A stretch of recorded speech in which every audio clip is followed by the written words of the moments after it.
Last word on sports. 4th down on 4.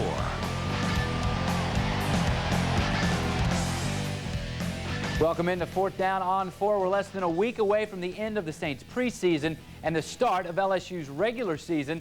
A very special look back at the 2005 Tulane Greenway football team, which played 11 games in 11 different stadiums. College football a bit later in the show. We begin tonight with Cut Day over on Airline Drive. The Saints releasing 4 players today, including quarterback Jason Fife, as Sean Payton has to trim his roster down to 75 players by Tuesday. After the team's 4th preseason game this Thursday with Miami, he has to get it down to 53 players. Speaking of trimming down, Reggie Bush has some thoughts on his playing time next preseason after watching his buddy LaDainian Tomlinson of the Chargers not suit up once in exhibition play. Yeah, I was talking about that the other day. I was hoping to get to that status someday when I don't have to play in preseason games. So I'm working on it right now. You got a timetable for that? I don't know. Maybe hopefully about a year or two. You know, we'll see how this year goes. You know, if I get the MVP this year, maybe I can get there. Does Sean know your goals as that's concerned? Yeah, no, I don't think he knows that goal. And we welcome in now via satellite from Chicago a former guest on 4th Down, and we welcome him back again. Thanks so much, Chris Neubauer from Pro Football Weekly. And Chris, what are you hearing about the Saints? Where do you have them ranked, not only in the NFC, but in the NFL? A lot of people have them picked to possibly represent the NFC in the Super Bowl. Well, in my mind, I think they're still the 2nd best team in the NFC behind the Bears. I really expect to see a Bears-Saints rematch here in the NFC championship game. And I think nationally, a lot of people think they'll probably win that NFC South. It's one of the weaker divisions out there. They should have an easy time coming back and repeating as division champs. No one has repeated as division champs in the NFC South since it's been created. So the Saints making history last year. If they're going to do it again, they're going to make history again this year. A lot of people with such a weak division, as you mentioned, have them kind of sitting atop that perch. But from what you're hearing, they're not by far and away the #1 team in the NFC South, huh? Yeah, I was a little surprised. We did our polling this week at Pro Football Weekly for our kickoff issue where we poll all of our correspondents with the teams. And you know, there's some mixed reactions. They weren't a runaway to win their division, and that surprised me somewhat. There are a lot of people who are expecting a surprise year out of the Tampa Bay Buccaneers, and some people even expecting the Carolina Panthers to bounce back. I find that very doubtful. I think the Saints will run through the division pretty easily. I think the other 3 teams are very weak at this point, and even Carolina, who I thought might have a bounce-back year and a chance to contend as a wild card, I really think they're, after watching them in the preseason, I really think they're going to have a tough season. Let's talk about the NFC South now, and you mentioned the Carolina Panthers. Is Jake Delhomme perhaps on the hot seat? They bring in David Carr. Jake Delhomme's led this team to a Super Bowl. If he starts to struggle a little bit, is he on a short leash there with John Fox? If in 2007 he looks like he did in 2006, then I think near the end of the year you could see David Carr replace him. But I mean, David Carr, let's not forget, he's got all the physical tools in the world. But, you know, he doesn't have the same leadership qualities that Jake Delhomme has, and he hasn't, frankly, won nearly as much as Jake Delhomme has. I mean, Jake Delhomme's been to a Super Bowl, and he led the Panthers to another NFC championship game. So I think last year was just a down year, and he'll get a chance to reprove himself. But, you know, if he struggles again in 2007, I think the Panthers won't hesitate to change quarterbacks maybe in 2008. And we know that John Gruden loves quarterbacks, and he's proving that this season. I think he's got about 22 of them in camp, it seems like. But one was his starter last year and may not even make the roster this year, Chris Sims. What are you hearing about him? Such an odd ailment since he had that spleen removed. Yeah, I'm hearing mixed things on Chris Sims. You know, Chris Sims says he's not healthy. Observers who watch him don't think that he's healthy. But then John Gruden and Bruce Allen, the Bucs GM, they seem to think that Sims is fine, and that's what they're saying, that he's fine, he's just struggling, he's not playing well. You know, Gruden has a new nickname for him. He calls him Basket Case now at practice. And it seems unlikely they'll cut him. I don't think the Glazer family will let that happen after giving him a 2-year deal in the offseason. But, you know, he could be a candidate for IR if, you know, before the season they say that, you know, his spleen is still bothering him and he needs to sit out for the season. But, you know, it's very possible, too, that the Bucs will enter the season with 4 quarterbacks on their roster. Who's on the hot seat in the NFC South? Let's look at two coaches, I think, that are maybe the obvious choices, John Fox and John Gruden. You seem to think John Fox isn't. John Gruden is? Yeah, I think John Fox is fine. I think he's got as much, you know, stability there in Carolina as as almost any other coach in the league. He's got a great relationship with the GM, Marty Herney, and with the owner. And I think he'll be okay. I mean, he's coming off an 8-8 year. It's not like they were 6-10 last year. So if they miss the playoffs again this year, yeah, there'll be some rumblings about him. But I think John Fox is fine. And if Fox were to get fired in Carolina, which I don't think will happen, I mean, he'd be a hot commodity league wide. The Giants, I know, would jump at the chance of bringing back their former defensive coordinator. As for John Gruden, it is playoffs or bust for him. Really, that's the feeling we're getting out of Tampa Bay. The Glazer family's kind of grown tired of his act. It helped them win a Super Bowl his first year there, but since then they've only made the playoffs one other time, and he's had 3 losing seasons, a 4th losing season, and he will be out of Tampa. Bill Cowher sitting right in the backyard there up in Carolina. With him sitting there, how much more does that put a guy like Gruden on the hot seat? Because if he doesn't fare well, the Glazers wouldn't mind giving Cowher all the money that he wants to come down there and coach. Yeah, Bill Cowher will get some very lucrative offers this upcoming off season. It's all up to him. If he wants to come back and coach, there'll be plenty of jobs there. The Giants would be there. The Cleveland Browns job will likely be open too. And Tampa Bay, you're right, they would be willing to enter a bidding war for Bill Cowher. But it's all up to him. If he wants to come back, there'll be jobs for him. Otherwise, if he likes this TV gig he's got this year, maybe he'll stay in TV. Chris, real quick here before we go to break, who has a bigger sophomore campaign, Reggie Bush or Vince Young? I think Reggie Bush, without a doubt. Vince Young just doesn't have enough weapons around him. Tennessee is a couple years away from being a contender. Meanwhile, Reggie Bush Sean Payton has spent the entire offseason devising new ways to get Reggie Bush the ball, and he's looked great in the preseason, and I think he's going to have a great sophomore campaign. Chris, sit tight. Much more with Chris Neubauer from Pro Football Weekly when we come back. You're watching 4th Down. Still to come on this edition of 4th Down on 4. Will former LSU star Jamarcus Russell be putting on the silver and black anytime soon? Chris Neubauer fills us in on his contract status. Plus, the 2005 season was one long road trip for Chris Selfo's Green Wave team. We'll relive the struggles and triumphs they endured in a new book set to come out soon.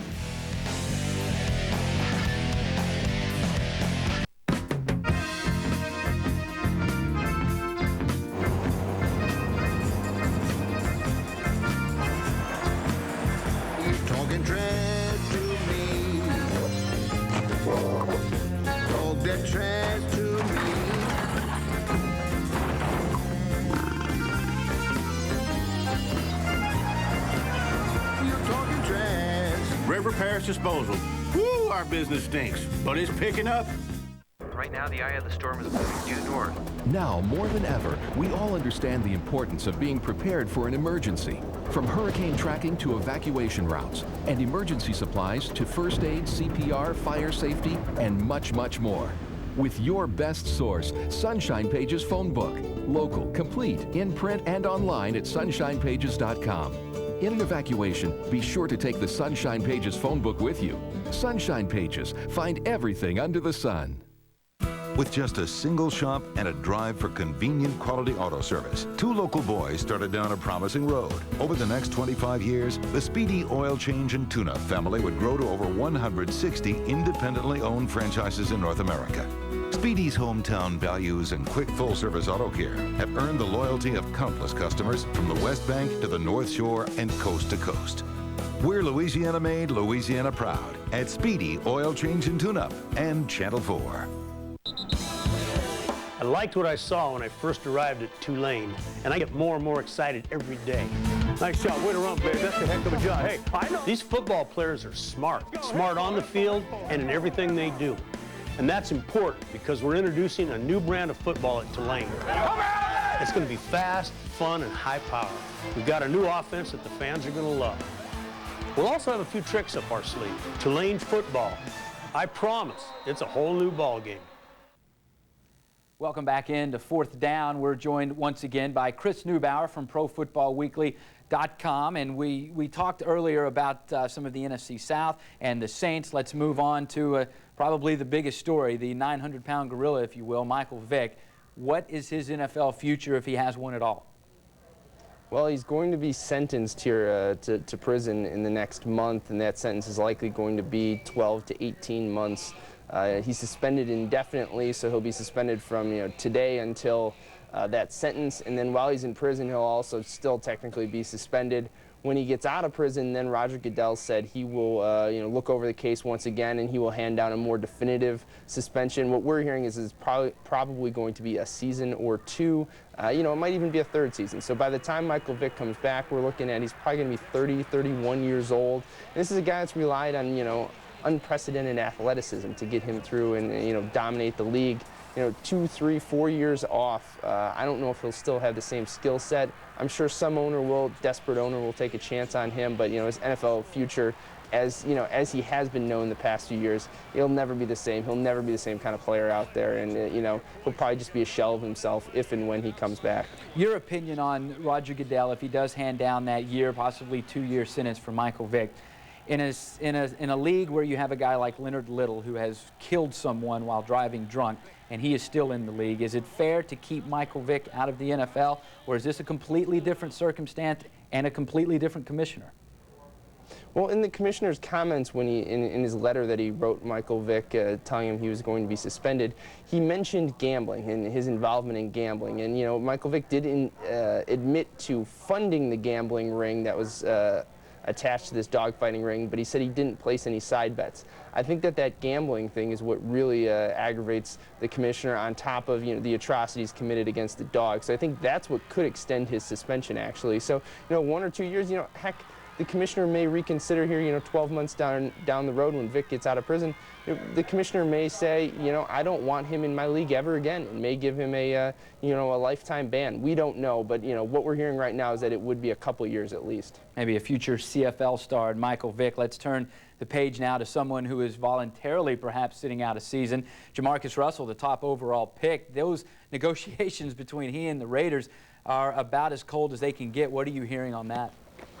There started to be sounds of a breakthrough coming out this week. I guess the Raiders brass met with Jamarcus Russell's representatives, and they started talking about the contract again. I know that they hadn't talked in a few weeks, which is just an awful sign.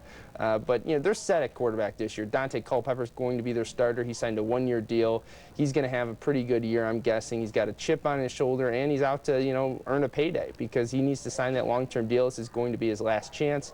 Jamarcus Russell is not going to take a snap. Even if he signed his contract today, he would not take a snap this year. The Raiders just want him to sit and observe. So this isn't really hurting his long-term future. It's just hurting his immediate future. Immediate future for Brady Quinn started Saturday night. Do you see him? Everyone that makes this show possible, I'm Scott Cody for Benjamin Hockman and Juan Kincaid. Have a great weekend, and God bless.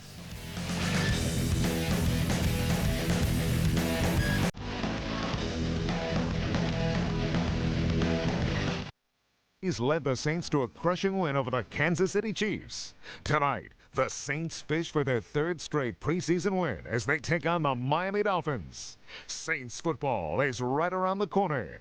But first, another edition of the Dodge Season Kickoff on New Orleans CW.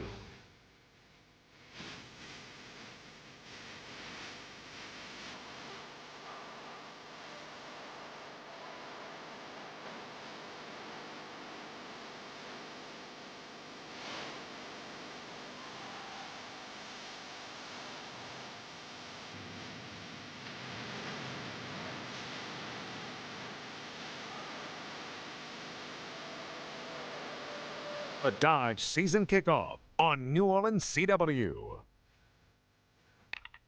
Hi, and welcome to our new studios here at the Galleria in Metairie, and welcome to coverage of the Saints' final preseason game of 2007. The Saints have rolled in exhibition wins at Cincinnati and Kansas City. Tonight, job one may be to keep key players healthy for the opener 1 week from tonight in Indianapolis against the defending champion Indianapolis Colts. Drew Brees has the night off, and Adam Norris is always working. He's with us at the Superdome. Adam? And it's a well-deserved night off. If you've watched the preseason at all, you've noticed that Brees has progressively gotten better with each game. And he's also shown at this point in the season, in the preseason that is, he really has nothing to work on. Now, if you take the Hall of Fame game out of the equation, when the Saints opened up against the Pittsburgh Steelers, Brees has only thrown 4 incompletions since then. Sean Payton has managed Brees' playing time very carefully. The most he's played is the first half against the Chiefs, and even in that game he was pulled out early because he was playing so well. Now, Jamie Martin came in early in that game. Not everyone is in the same boat as Brees. a lot of backups are still battling for jobs in the depth chart and on the roster. The team has to be down to 53 players by Saturday, so this could be a make-or-break proposition for some. Here's how Sean Payton plans to divvy up the playing time in tonight's game. As we go through the depth, you know, we just take a look at guys that have been getting a lot of the reps right now with the ones, and generally if that's the case, then they're probably not going to play much this game. If a guy hasn't been getting a lot of the work, you know, we'll try to get them some snaps, and you know, a guy like Hollis might go quarter and a half or so. Fred Thomas the same way. You know, a lot of it's position specific, but by and large, the guys that have been working with the ones the last couple of weeks are the guys that you know, won't play. Fans of Jamie Martin and Tyler Palko must have been first in line for this game. That's because Martin will play the entire first half, or at least that's the way it's slated to go, and Tyler Palko, who has locked up that third quarterback position, will play the entire second half. As you may recall, last year the Saints only carried 2 quarterbacks on the roster for the entire year with Breeze and Martin, but it looks like Sean Payton's really making a commitment toward Tyler Palko, and they said that they plan on keeping Palko, and he plans on trying to bring him along as much as possible. Ed, let's go back to you. Okay, interesting note there, Adam Norris. Tyler Palko signed as a free agent for a $7,000 signing bonus in the offseason. Looks like a very good pickup. We'll be back to talk to Adam in a minute, but first, we all know Reggie Bush is a talent. No one knows that better than Kansas City Chiefs defensive back Jamal Page, all part of tonight's breakdown.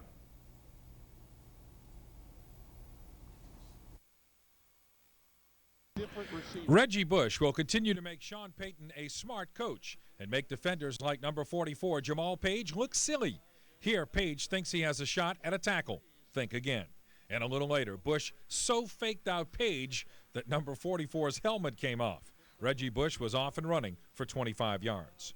The Saints' first touchdown in the Chiefs game was a 4-yard flip from Drew Brees to David Patton. Patton was wide open. Why? Check out number 20, Benny Sapp. He released Patton inside thinking someone would pick him up. A mistake like this is why coaches go over coverages over and over and over in practice. These are the type of mistakes that cost teams regular season games, and you only play 16. Opposing defenses will do anything to slow down Drew Brees and the Saints offense. One of those items will be getting hands in the air quickly to bat down passes, like here by number 99, Kendrell Bell.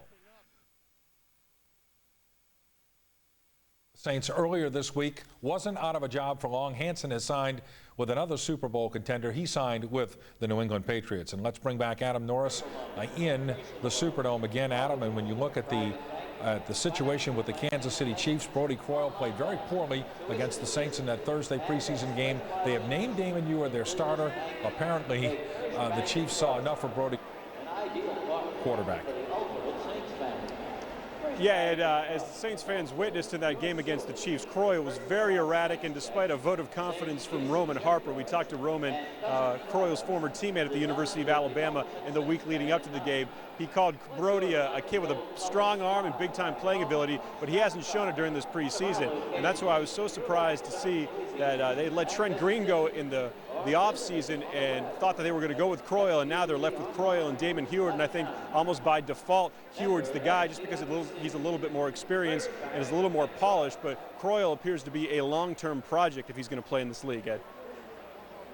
Out for Kansas City, and of course if you take a giant step back in the National Football League in the quarterback position, you are in trouble, which is where the Chiefs may be this year, but not the New Orleans Saints. Drew Brees, the NFC Pro Bowl quarterback, sitting out tonight but ready to go in a week against Indianapolis. Back with more of our Dodge pregame show here on CW 38 in a minute.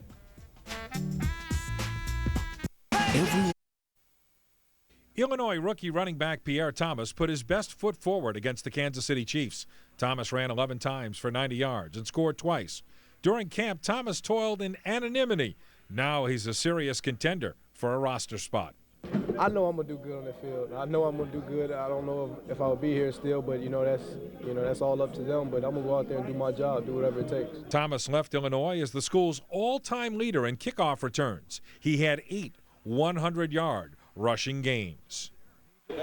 And another young guy who has really stepped up in the preseason for the New Orleans Saints has a job, perhaps a big one, as a Saints receiver and kick returner. Adam Norris live with more at the Superdome. Adam? And that's right. There's not a lot of suspense, that is, when you talk about the Saints receiving corps during the preseason. The top 6 spots are basically set. But what has taken some surprise is the play of little-known Lance Moore. After spending most of the last 2 seasons on the Saints practice squad, 5'9" Lance Moore has been simply huge throughout this preseason. His 19 catches are the best in the NFL, and his 219 receiving yards are second best in the league. Moore says he's still driven by those lessons learned on the practice squad. Stay hungry. You know, it doesn't matter if you're on the practice squad, active roster, or if you're coming off the street. You know, you never know, you're 1 injury away, 1 or 2 injuries away. And I was hungry last year, wanted to play more, but, this year hopefully I'll be able to get a chance to do that. The former Toledo Rocket has emerged as the Saints' #1 choice to return punts and kicks this season. But he says he's also doing his best to climb the depth chart at receiver. And he gets a serious vote of confidence from his all-pro quarterback. I think the guy made these plays all over the field last year, during scout team against our own defense, and obviously this offseason just continue to make improvements every day. And he's been a guy who hasn't missed any time, tough competitor, incredible athlete, and like you said, he just makes plays. I know I trust the guy 100% when I'm throwing it to him. Moore is following in the small but very productive footsteps of Michael Lewis. And Moore says it was bittersweet taking over for a player he learned so much from. Sometimes people and teams need to part ways and go in a different direction. And I appreciate, the whole time I had with him, everything I learned from him, and pray that I could have a career even close to as good as he had. A single preseason doesn't make an entire career. But Moore has showcased enough ability and dependability in the past month to merit a very real opportunity in the regular season.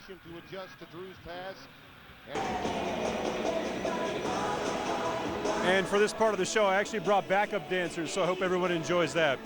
Lance Moore last year played in 4 games and had one reception for the Saints. And I think one point to make about Lance Moore, nobody's going to confuse him for Michael Lewis in terms of his receiving ability. Not quite yet anyways. Michael Lewis, matter of fact, probably the greatest kick returner in Saints history. But what Moore does bring to the table is being more of a threat in the passing game. Drew Brees said it dating back to last year in training camp. He caught everything that he threw in Moore's direction. The same could be said for this year in training camp. I don't think I can remember Moore dropping a ball in all of training camp, and that's carried over to the preseason game. So even though Moore's only 5'9", 175 pounds, he's shown that he can be a weapon in the passing game, and I don't think Sean Payton will have any qualms whatsoever if they get into a situation where somebody's injured or somebody can't go. Putting Moore out there to be the 3rd wide receiver, 4th wide receiver, I think he's shown that he can definitely be an asset in the passing game. Ed? I think he can be as well. Okay, Adam Norris, thank you very much. From the Superdome, of course, Michael Lewis, the Saints' all-time leader in punt and kickoff returns, and a quality player for the New Orleans Saints for a period of about 5 years, waived, and Lance Moore expected to step in and do his job. I know he will contribute in the passing game. We'll see how much of a contributor Lance Moore can be on kickoff returns as well. Lots more to come. We'll hear about the toils and trials and tribulations of the Saints' #1 draft choice, Robert Meacham, as we continue on our pregame show here on CW 38 at the top of the hour. It's the Dolphins and the Saints live here on CW.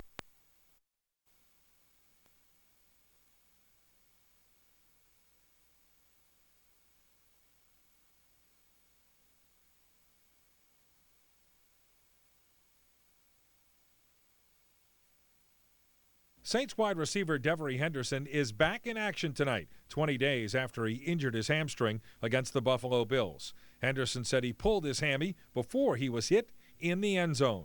In 2006, Henderson led the NFL in yards per catch at 23 yards plus. He is in the final year of his contract. A big 2007 could lead to a giant payday for this former LSU Tiger.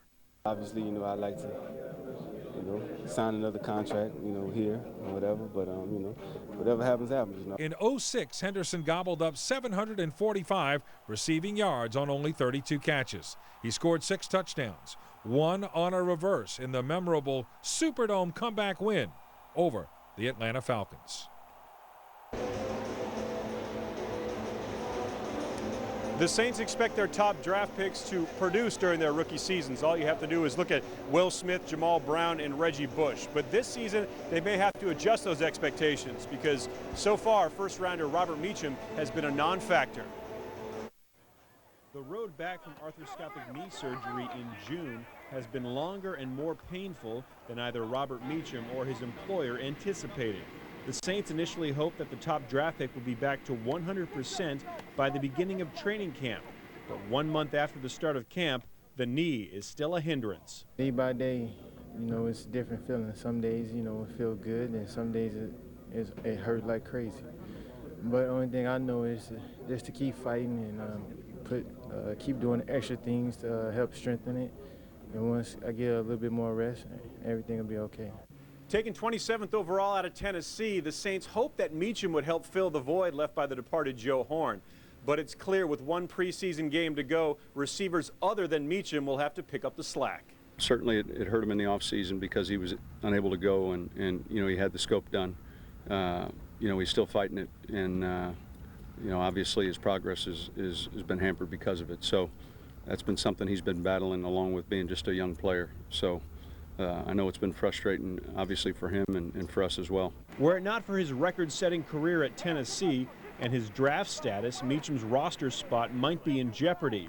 So he does have the luxury of time. But the time when he'll get the most action is running out.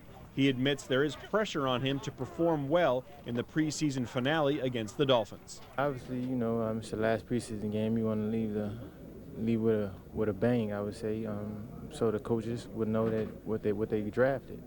Meacham says the Saints have yet to see his best. The question is, will his best be good enough to get him on the field during his rookie season? As a junior, Meacham caught 71 passes for nearly 1,300 yards, but we've obviously yet to see that form during training camp in his rookie year with the Saints. Now, for his part, Sean Payton says that Meacham has shown the appropriate effort. He says he's studying. He says he's putting in all the necessary work, but the thing that's really holding him back is that knee injury, which has lingered a lot longer than the Saints had originally thought. Ed, my concern about Meacham would be his off-the-field persona is very quiet, very reserved, very restrained, much like Marcus Colston. But when Colston gets on the field, you can tell he plays with an intensity and a fire. And frankly, I've yet to see that sort of aggression from Meacham in the time we've seen him during training camp. And Colston, when he's out there, he's aggressive, he's intense. I just hope that Meacham's play doesn't continue to be timid on the field that mirrors his personality off it. Back to you. Okay, Adam Norris at the Superdome. Good point about Robert Meacham. Of course, a lot of people were saying that about Devery Henderson back in 2004 when he was drafted in the second round and never really caught on and began to make big strides as a player, especially last year. One thing about Marcus Colston I thought was one of the best things that I've heard a player say. He said it in the locker room, getting ready for this season. I know where I was before in my life. I don't want to go back. So maybe Robert Meacham can have that same hunger as well. Now, it's time to check out a couple of players that we think are among the key players in the Saints-Colts matchup next Thursday night. And of course, the first player might be Saints offensive tackle Jamal Brown. We have some video of Jamal Brown. Unfortunately, Jamal Brown was on the exercise bike at Millsaps College in Jackson, really not participating very much. He had a bone bruise and was not able to perform really much for the Saints in preseason. We think that Jamal Brown will be a player of much note in the Saints-Colts game as he goes against Colts right defensive end Dwight Freeney, who just signed a mega contract with Indianapolis. The other player or players that we think is also going to be very important against the Indianapolis Colts is the Saints secondary. Jason David, Kevin Casefaharn, Mike McKenzie, Josh Bullocks, Roman Harper. Those guys will be under much pressure in the first regular season game next Thursday night in Indianapolis. Reminder at the top of the hour, it's Saints-Dolphins preseason football right here on ABC 26 or on CW 38, pardon me, our sister station. That's where we are right now. Don't move that dial. We'll be back with more in a minute. Well, all we can say is it is about time for the preseason to be over with and the regular season to commence. Sean Payton did his best to keep his team crisp during a long preseason, and judging by the efforts against Cincinnati and Kansas City, Payton did his job well. But veteran players as early as the Buffalo game looked bored by the preseason, and I can't blame them. Preseason football will never go away for one reason. It is a cash cow for NFL owners. The owners charge regular season ticket prices, but the players aren't paid regular season rates. You do the math. In 1978, the NFL cut the number of preseason games down from 6 to 4. It is time to slice that number even more. Players work out all off season, then take part in organized team activities. This is NFL jargon for spring practice. It's time for the NFL to add another regular season game and make the preseason as short as possible.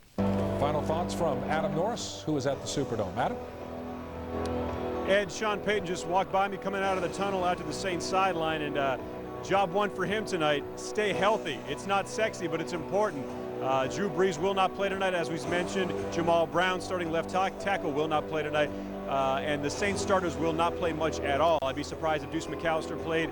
Reggie Bush may get a series, may collect a punt. That may be about it. But at this point, job one is to stay healthy. And for the younger guys, this may be their last chance to shine before we get into the regular season. For players like draft picks like Robert Meacham, Usama Young, and Antonio Pittman, they'll make the roster, but they likely won't play much during the regular season unless they can show the coaches during this final preseason game that they merit that kind of playing time. And also, there's still a couple of roster spots up for grabs. Maybe not the most well-known players you've heard of, but the Saints still have to cut 22 more players before Saturday's deadline, when NFL teams need to be down to 53 players. So the Saints still have to make some difficult decisions, although by and large, most of the brand name players in this team, their jobs are safe. Ed, let's go back to you. Okay, Adam Norris live at the Superdome. We'll be back with Adam on ABC 26 News at 10 o'clock tonight as we move on to football at the Superdome tonight. The Saints and the Dolphins coming up on CW 38.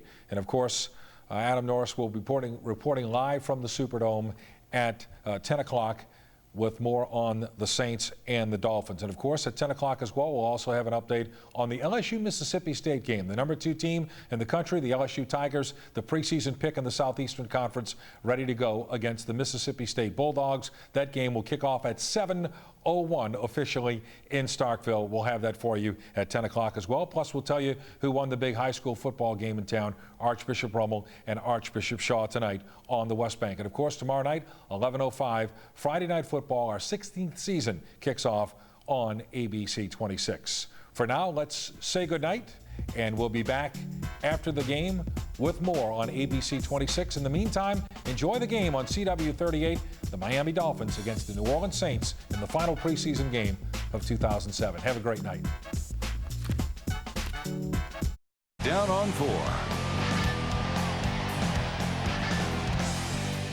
Hello and welcome to 4th Down on 4. LSU's season began with high expectations, and the Tigers did nothing to disprove those lofty expectations in their first game of the season. A little later in the show, we'll talk to a man who's seen his share of LSU teams and get his thoughts on what he believes this team can do in 2007.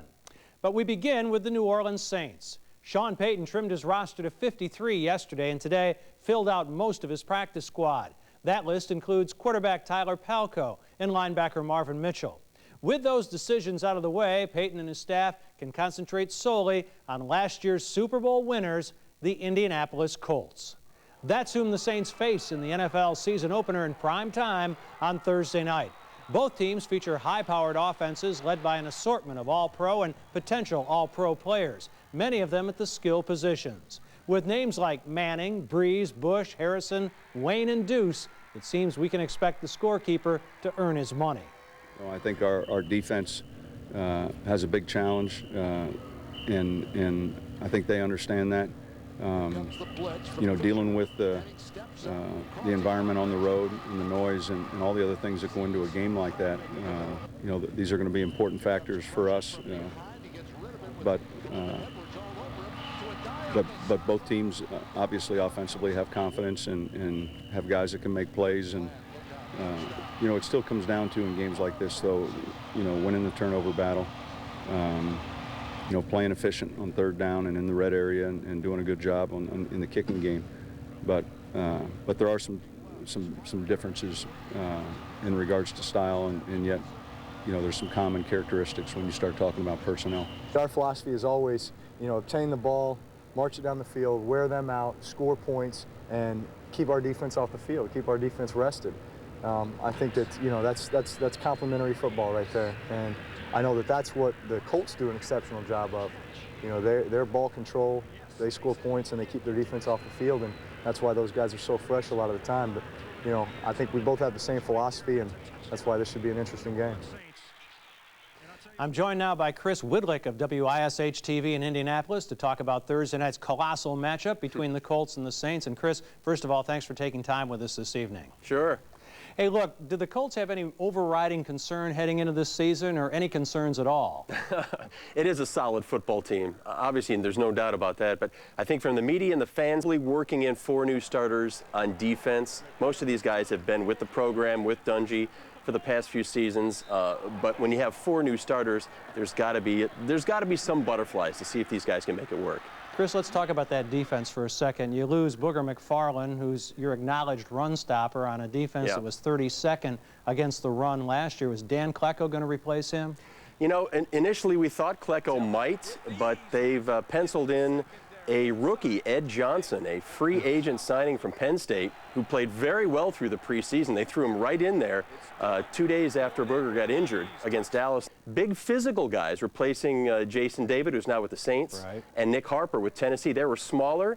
They played the pass a little bit better. They've got 2 new physical corners in there that are really going to make a difference against the run. And you got a heck of a safety who's talking about physical players, and Bob Sanders. Talk about him and what he brings to the defense and how important he is to it. Yeah, Bob is absolutely amazing. The key with Bob, hitting ability, and the rest of the guys out there feed off it. He played basically only in the playoffs last year. And that's when they were able to shut everybody down, led by Bob Sanders. So he is absolutely key to this D. Chris, you talked about some of the guys who left on defense. I mean, you've had people leave through free agency. You've had injuries to McFarland, and you've had the retirement of Tarek Glenn at left tackle. There'll be a rookie replacing him out there, I understand? A rookie is replacing Tarek Glenn, who decided to retire the week before training camp opened. It was kind of 50-50.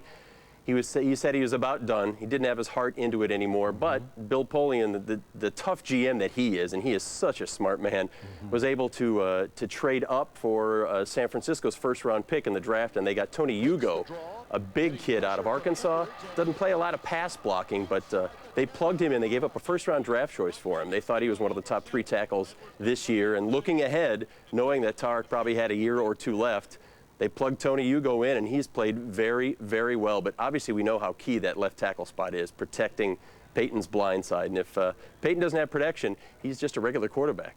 And, of course, he'll be going up against the Saints All-Pro defensive end Will Smith, so that should be an interesting matchup to watch. When you look at the job Bill Polian's done, I mean, year after year, you have these sort of defections, you have these kind of losses, you always draft low because of your success, and yet he's able to keep this team without going through a real slump in the midst of transitioning it. Yeah, what's amazing to me, too, as he does it through the draft, and maybe a few free agent signings, undrafted free agents, more than anything, he doesn't like to go out and make the big splash normally. Well, we know we got Booger last year, and he worked out well. He's injured now. Adam Vinatieri was a rare one the year before that. Corey Simon, a defensive tackle, was a big bust that they got the year before that. So once in a while, they'll plug a hole that way. But his draft acumen, and he and Tony, when they get their heads together, they know exactly what kind of a player they want. They fill needs. They go for exactly what they're looking for, and they like to grow players through the system. And it's worked for him his entire career, so why change now, right?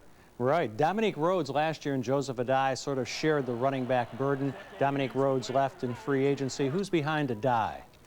Bit of a surprise for us. After the cuts yesterday, they brought in a Canadian Football League refugee, Kenton Keith. He's a free agent that they signed this past offseason. We thought it would be a Dede Dorsey, who's been with the team for the past couple of years. They cut him yesterday, so they were so impressed with Keith, who had good credentials in the Canadian Football League, but obviously has never carried the ball in a regular season NFL game. Pretty tough running back, but I think Adai will get the bulk of the carries. It's not going to be running back by committee as it was a year ago. I gotcha. Chris, sit tight if you would. We'd like to talk with you further on an additional segment. Thanks very much for your time. We'll be back with you shortly. New Orleans' native son, but the Crescent City will have to share him with Indianapolis. Just how popular is Peyton Manning? Plus, what type of atmosphere can the Saints expect as they enter the Lions' Den? We'll answer those questions when we return. Plus, will the Tigers...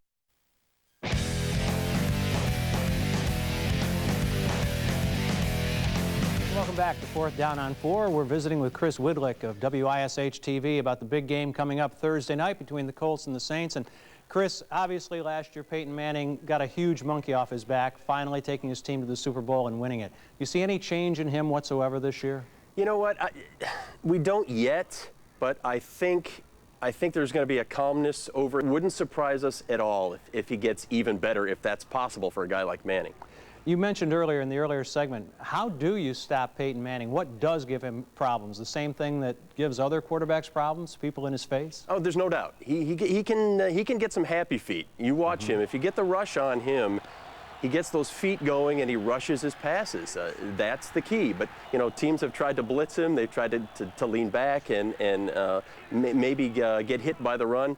You know, whatever he is thrown his way, he seems to be a pretty good deal at adapting to the change and being able to do it.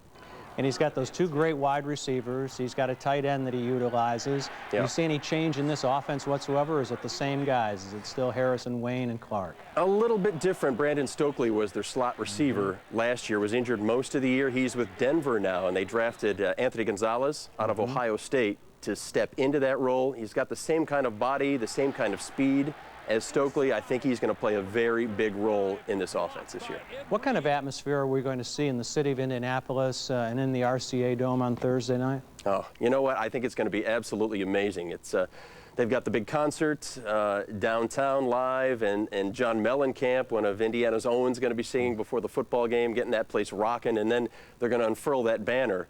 The Super Bowl championship banner for the fans. It's going to be pumped. People have been talking about it since last February when they won that Super Bowl championship and had the parade downtown in frigid temperatures. It's going to be a fantastic atmosphere on Thursday. Now you've got a new stadium under construction, right? When does that come online? Lucas Oil Stadium. You'll see it when you're out here. It's right across the street from the RCA Dome. This is the last year for the dome itself. It's a retractable roof stadium, beautiful brick building. It's going to be very nice. The retraction, a little bit different. It's almost like a tent situation, and it's going to be ready next August, so they want to send the dome out with a bang this year. Is that going to be the house that Peyton built? There's no doubt about it. It's the house that Peyton built. Without the success, I don't think they've been able to push it through legislation. But yeah, this is a Colts town now. It's taken some time, but Peyton has made it his town, and they're absolutely Colt fanatics in Indianapolis now. Is much being made of the fact that Drew Brees went to Purdue and in a way is coming back to a state that somewhat adopted him? Oh, very much so. Drew Brees made a huge name for himself at Purdue, breaking all kinds of records. There's going to be a lot of Brees fans in there. I don't think they're going to be rooting for him particularly, but he's a definite fan favorite here. Tony Dungy wrote the book in the off season. He's gotten a lot of accolades, visited with the president, done a lot of personal appearances. I was so impressed. I'd never been around him much until last year's Super Bowl. Excited, they don't get too upset. You see that coach on the sideline doing the very same thing. I mean, he is one of the most calmest coaches out there. The team has really taken that on. That's made a huge difference for him. I think the odds makers are saying Colts by 5. Does that sound about right for you?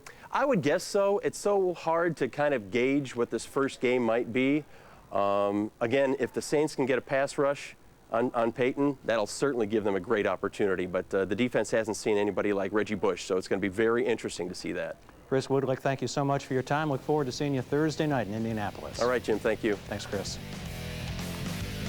Still ahead on this edition of Fourth Down, we'll turn to the college ranks and dissect LSU's performance from Thursday night and let you know what will change as the Tigers' season progresses.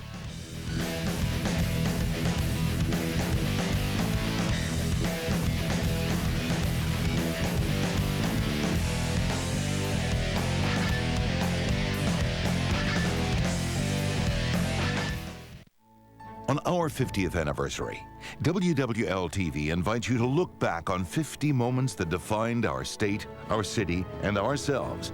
It begins at 7 p.m. The newest look in TV. Then at 9, we'll go behind the scenes and revisit the people and programs that have made Channel 4 the spirit of Louisiana.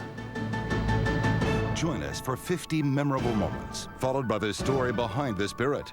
Friday on WWL-TV, Channel 4. Giving your home wow appeal is simple at American Factory Direct. The 75,000 square foot award-winning showroom offers a wide variety of designer furniture and accessories at low Factory Direct prices. Join us for our big Labor Day sale. Store hours are 10 to 8. We are American Factory Direct. Let us show you what wow appeal is all about. We will wow you. American Factory Direct, furniture outlet. When we saw that the Superdome was flooded, John knew immediately that we had lost everything. We just felt that it was too hard to go back to. But God just continued to give us the peace and the strength and the joy to come back. We knew that in order for us to move forward, we had to go back and try to help. It's going to just be something that God can do. Discover the power to change. The Cricket Club is the most unique banquet venue in New Orleans. If you want a spectacular event, call the Cricket Club. Allow the Cricket Club to plan your next party or function. The Cricket Club, creating memories for life. I'm Ricky Templett, chairman of the Gretna Heritage Festival. Featuring the Beach Boys, Travis Tritt, Dickie Betts, Temptations Review, Starship, and many more. Join us October 5th, 6th, and 7th. Williams is the setback. Tight end in motion. Keelan Williams gets it and scores. LSU dismantled Mississippi State 45-0 on Thursday night and showed the rest of the country why they're so highly touted. Earlier today, Juan Kincaid caught up with a man who knows all there is to know about Tiger football. Our guest tonight has 28 years of experience covering the LSU Tigers. He is what I like to call the authority on LSU sports up in Baton Rouge. Sports Director Steve Schneider from WAFB TV joins us. Steve, thank you for being with us here on 4th Down. And let's go back to that game against Mississippi State. We're going to play a game I call What You See Is What You'll Get. First off, the vanilla offense. Gary Croughton, the new offensive coordinator there. Is that what we should expect to see down the road? Well, Juan, it's not going to be what you see down the road. Les Miles, the head coach, is one of the more paranoid head coaches you're going to have as far as... Thank you, Steve, for your time. Thank you, Juan. All right, Steve Schneider joining us from Baton Rouge. I'm Juan Kincaid. Jim, back to you. Thank you, Juan, and that's going to do it for this week's edition of 4th Down on 4. For everyone here at Channel 4, have a great Labor Day holiday, and we'll see you next Sunday.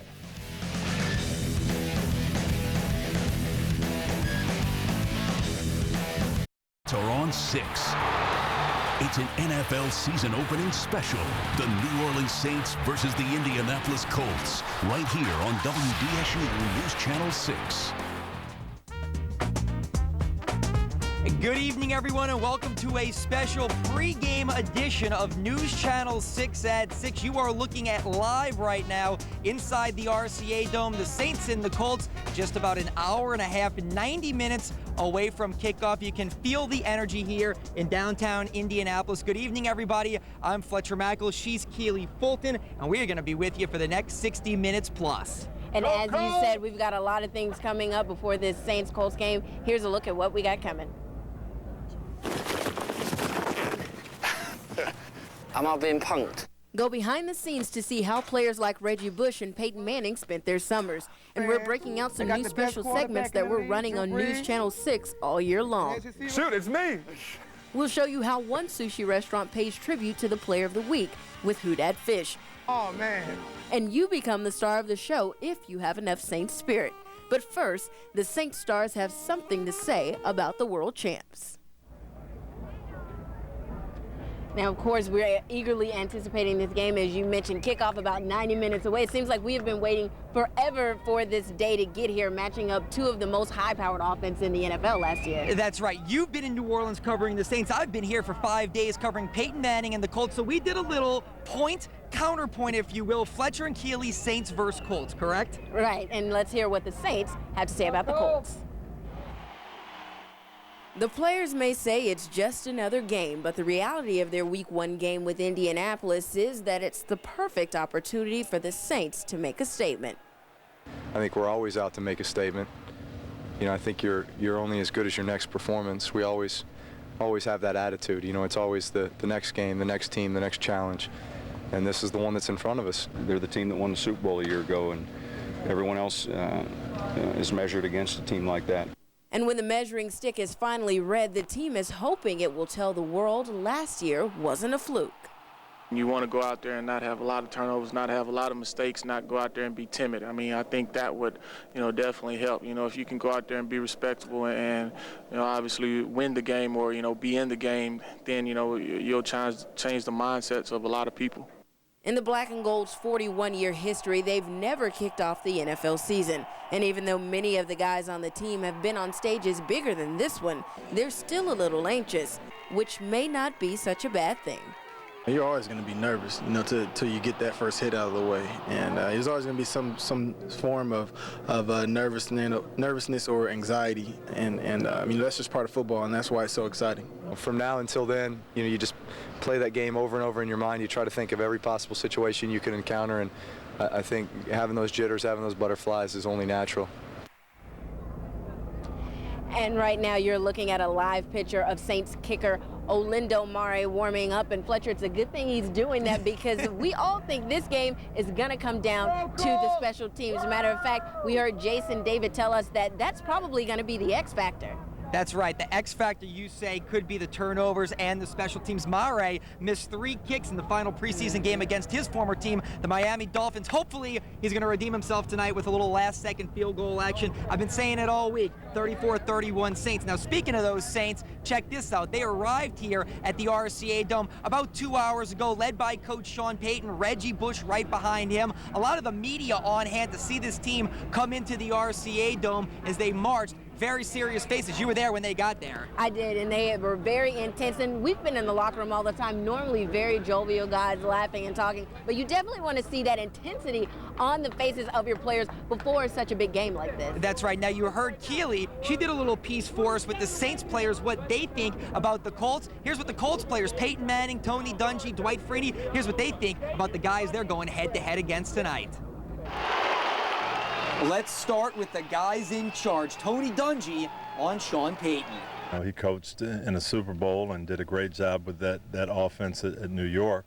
You just couldn't have expected what they did in that tough a situation, coming back into town after the hurricane and everything. I think what he did was phenomenal, but I think people that have been around him expected that. People who've been around Saints All-Pro Drew Brees know that he's a winner, and that includes Peyton Manning. I've known Drew for a long time, since he was in college. I know he's a hard worker, and it'll be a tough challenge for our defense trying to stop Drew and their passing attack. But will the Saints and the Colts defenses step up tonight? One Colt defender says, absolutely. I know their offense, has some high-powered, guys just like us, but. It's going to be interesting. It may turn out to be a defensive game. We'll see. Multiple miles. I don't think it's going to be a defensive struggle tonight. Now, this is one of the great things. We're in enemy territory, but look what we found here. Well, here's what you have to love about the Saints fans. They're so spirited. We see all these Colts fans around, and they're kind of quiet. That's true. The Saints fans are much rowdier than the Colts fans. We bring it to every city. We bring it to every city. Dallas, Indy, every city. San Fran, Seattle, we're always here. All right, this is our man Todd Hubble, pride of Ridgewood High School and Loyola University. We're calling him out on TV. The face paint, the paint looks good, guys. We'll see y'all inside. All right, thank beautiful thing, beautiful thing. And I know we'll have much more from the fans coming up, and we'll also have much more in this hour-long pregame special. Stay with us, everybody. We'll be right back.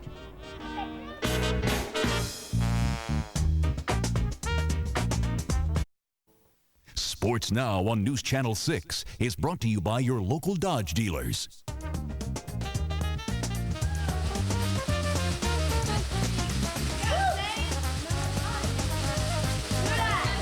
Sensations, they're not here in Indy with us. They're down in New Orleans at a watch party where my brother, WDSU reporter Travers Mackel, is standing by live. Those beautiful ladies are going to tell us all about what they did in the offseason, and they've had a very eventful offseason, a trip to Iraq, a trip to the Hall of Fame game. We're going to hear from them. Why are you smirking? We're going to hear from them coming up. You know why I'm smirking? Because I never get to introduce the Sensations. I think they're wonderful dancers and they're beautiful girls. Why don't I get to You introduce were a high the school Sensations? cheerleader, but I'm going to go ahead and handle the Sensations duties as long long as we're at the station together, if that's okay. Okay, that's fine. All right. Well, speaking of some of the things I get to handle, I got a chance to go to Monument Circle today, and this game, obviously about what goes on in the field, but plenty of other pregame festivities going on as well. Check this out.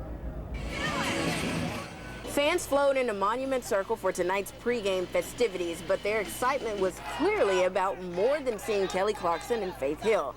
And the battle lines in the sand have already been drawn. Okay, let me tell you, baby, once y'all won the Super Bowl last year, we talking about right now. Well, we beat the team that they lost to in the playoffs, you know what I'm saying? Baby, it was slippery and stuff, but it ain't slippery now. When Reggie Bush get on the field, you gonna see something. Now, there may have only been an exclusive watch party in the CBD with a great group that represents the Saints very well. Travers, please, tell us more. Well, I tell you what, Fletcher, you and Keely get the wild and rowdy fans up there in Indy. I get the lovely New Orleans Saints stations here. We're at an exclusive watch party, invite only. Players' wives are going to be here. A lot of leaders from the city and the Saints stations. We're joined by Ashlyn here. She's from Destrehan. Now, you guys put a calendar out earlier this year. Where does the money go to?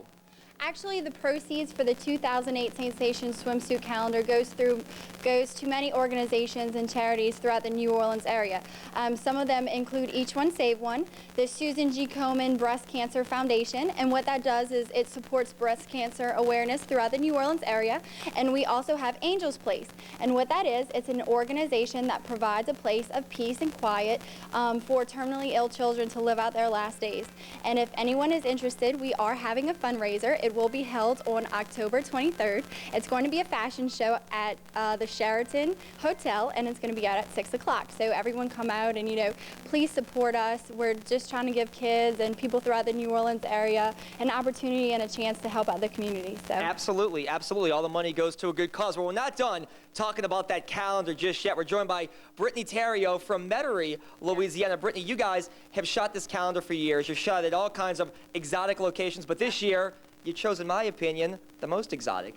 definitely, yeah. In the past, we've gone to places such as Destin and Biloxi, but this year we decided to stay home and do all of our shots here in the city of New Orleans. We've done some in the Royal Sonesta in the Quarter. Also, throughout Jackson Square, we have a couple shots from there. We went to a horse farm in Covington. We did some pictures at a house in Mandeville, and I think, honestly, this is probably the best calendar we've ever had because we've already printed 10,000 and sold half of them, so obviously it's been a success. But let's check it out. You gave my brother one. I already took his copy, so I can always use another one. Yeah, this is for you. It's personalized and everything for you, so get excited. Well, thank you very much. Here it is. You're taking a look at it. Earlier this year, my brother Fletcher did a story on the making of the calendar. Let's check out how things went there. From decadence to Mardi Gras, the famed Royal Sonesta Hotel on the French Quarter has seen just about everything, except this. We're here at the Royal Sonesta this year to shoot our annual swimsuit calendar, Saint Station swimsuit calendar, New Orleans Saints cheerleaders. The 28-member dance team is actually shooting at historic locations all over the French Quarter, but the Royal Sonesta is ground zero. They've attracted a certain amount of attention, and certainly the pool area is one great area to shoot. Another would be the Desire Bourbon Balcony. And so watch for this calendar. It's going to be terrific. Now, because of the Saints' success last season, the Saints had the opportunity to shoot their calendar anywhere, such exotic locations like Aruba. Fletcher, the black or the blue? Go with the blue, but they decided not to, staying right here in the Crescent City, kind of an ode to New Orleans. Can you help me tie this? You know what, I think I can help her tie this, and yes, I do get paid to be here today. The great locations that they have in New Orleans just showcases how wonderful New Orleans is. 10,000 calendars will be printed, and Saint Station organizers say they'll be sold out within days. All of our pictures are very classy. We like to appeal to all of our audience. You know, we would like to sell to young kids as well as older adults and everyone in between.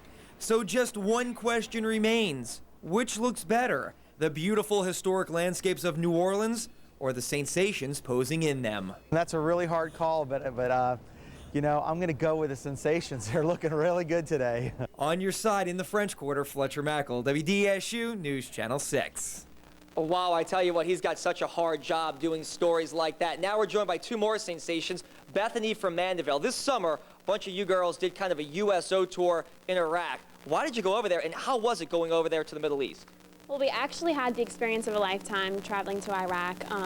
It was so rewarding in the sense that, well, over 2 weeks, there was 9 of us that went, and we basically traveled to see 20 different bases, and we got to visit all the soldiers and see on a daily basis what they do, you know, the men and women who served our country. So it was a great experience. You think the soldiers like that? They loved it. We would actually like to give a shout out to all of our soldiers because we just have such a new appreciation for what they do. And actually many of them that we met were here right after Katrina, so we got to thank them on more of a personal level. Final question, yes or no, were you scared going over there? We were very scared. There was actually a few incidents that we had. We went to not only the green zones, but we did go to bases that were very dangerous and other celebrities would not go to. Well, there you go, you made it back in one piece. Thanks a lot. We have one more interview to get to. We have Diane, a transplant from Oklahoma. She came down here to go to Tulane. Talk about the Saint Stations getting out in the region and promoting the city of New Orleans. Okay, well, one of the programs that we do that a lot of the Saint Stations we love doing is the Junior Saint Station program, in which we have over 440 young women who just a couple of weeks ago had the opportunity to dance with us at the August 30th Miami Dolphins game. And this is an opportunity for us, the Saint Stations, to showcase the positive young women in New Orleans. And we try to not only teach them dancing skills, but we also like to give them positive role models to look up to. What a lot of people may or may not know about the Saint Stations is that we ourselves are positive, educated, and professional women. I myself am pursuing a medical degree, just as Bethany is. Ashlyn is a triple major, and Brittany is an engineer. So we do a lot in the community, we do a lot for ourselves, and we do a lot to represent the leaders of tomorrow. You absolutely do. Diane, thanks a lot. That's it with the Saint Stations. Fletcher, I now know what it's like to lead your life in the work environment, interviewing these lovely girls over here. Let's turn things over back to you in Keeley in Indiana. You know what? I've said it all along, Travers. Dream job. I still sometimes find it hard to believe that I get paid to do this. I know you find it hard. Great gig here, hang out with great quality people like them and you. And we have fans inside the dome right now. I guess we get to hang out with them all the time too, which is cool. Right, and as you can see right now, a Colts fan and a Saints fan hanging out right now. They're friends right now, but I know once that first ball is kicked, all bets are off. Maybe they'll be friends afterwards, and maybe it will be the Colts fans saying congratulations to the Saints fans. As you can see out here right now, it's beautiful weather. Not the case earlier today. It was kind of overcast and rainy. For a check on the weather in New Orleans, for him, he went to LA to play for the LA Galaxy. Might be out for the rest of the season, but that's for another show. But speaking of David Beckham, check out what he did with Reggie Bush this summer. Soccer star David Beckham and Reggie Bush side by side means only one thing. You're not going to get better than that. The two teamed up in Spain to shoot an Adidas commercial. The theme of the spot, football versus football. Awesome. Am I being punked? No, David. Reggie's just introducing you to the American game and vice versa. Now we need a football. Oh my God, and you running this? You gotta run in it. Okay. So with a mutual respect for each other's sports, this commercial provided some great highlights. Bex, of course, got his kicks and tried his hand at quarterback. Are you right-handed? Yeah. You're right-handed? Okay. Right-footed was the ticket. Check out the kick pass that Drew Brees couldn't have thrown any better. He's good. Bush did prove to be a quick soccer study, but he's still got a ways to go before he can do this. Oh, I couldn't do that in a million years. And as for two competitive athletes taking it easy on one another, forget about it. Hey, Dave, you all right, man? I didn't hurt you, did I? I'll live. You good? Come on, Let's man. do another one. You're all right. It's a man's game. Let's go. Y'all drove up here for this? Oh, welcome back, everybody. Campino. Look, we found Archie Manning. Archie Manning's up to see Peyton play, right? How's Peyton gonna do today? Peyton's gonna do outstanding, you know. I remember when Peyton was just a little kid playing in the backyard. I'm sure all of y'all seen footage of it back home. But here's the thing, Archie, which side are you going to be on? Oh, what side do you think Archie should be on? The Saints side. Archie. There you go, baby. You know, they're telling me that Who Dat comes from Cincinnati now, baby. Who Dat is down in New Orleans. I agree. Speaking of Who Dat, that's one of our special segments. We'll have Who Dat Fish, also Saint My Ride. See y'all later. Bye. See you later. You know what, the people here, I gotta say this before we go. The people in Indianapolis, maybe the nicest people we've met anywhere. They have been, without question, very gracious, very accommodating, very helpful the entire trip here. I can't not say that. When you're talking about the special segments, you don't want to miss those. Saint My Ride and Who Dat Fish with Scott Fujita. And they're going to have their hands full with Peyton Manning, but hopefully Jason David being back there with those guys may give them a little leg up. Let's see what he had to say about returning to Indianapolis. If there's anybody who knows the RCA Dome, it's Saints cornerback Jason David. But for the first time, he'll be wearing colors other than blue and white when he takes the field. For 3 seasons, David called Indianapolis home, including last season when the Colts won the Super Bowl. I've been avoiding the media a little bit this week, and I finally got a chance to sit down and talk to you guys. But I'm excited. I'm ready to go. It's gonna be fun just to play with see my old teammates again, and just play football, man. Regular season is where it's at. During his time with the Colts, David had 26 pass defenses and 8 interceptions, one of which he returned for a touchdown. And oh, by the way, David went head-to-head with the Super Bowl MVP every day in practice. But he says it doesn't necessarily give the Saints an advantage. I wouldn't say I have an edge, but I do have a little feel for what they're trying to do and what they do like to do, and that's an edge that anybody can get just by watching film. Still, though, the guys in the locker room have been looking for tips on how to beat the Indy offense. Last year's 3rd best in the league. We've been doing that all off season. Really? We understood exactly who we was facing in the opener. So I mean, we've been talking to him, throughout the off season. The one thing I try to explain to him is that playing against this offense, you kind of try not to get lulled to sleep. Every play you got to feel like you're underneath the gun, whether you're a safety, corner, or even a linebacker, because their offense is so explosive. You never know who's going to get the ball and when the big play is going to come. If I knew, man, I'd tell everybody, but I don't think anybody has the real answer of what's going on that side of the ball. So, like I said, you just got to stay poised and play ball. And having seen these nearly mirror image offenses up close, this is what David knows to be true. It's going to be an exciting game. If it comes down to a shootout, hopefully we come out on the better side of the win column. Now you heard.